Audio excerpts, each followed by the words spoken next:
Boses ng katotohanan, sandigan ng bayan. Ito ang Ubes Patrol, Radyo Aktibo. Magandang umaga, Pilipinas. Ako si Sander Mark Laplana, nag-uulat sa Central Bikutan. Araw ng Biyernes, ika-19 ng Setyembre, 2025. Isang 6.5 magnitude na lindol ang tumama sa Hilagang Luzon kahapon ng hapon na nagdulot ng pagkabahala sa mga residente.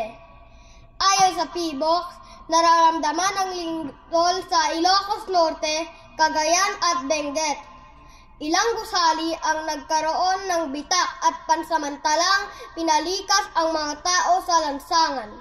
Karagdagang impormasyon, nagbabala ang mga autoridad sa posibleng aftershocks, ngunit walang tsunami alert.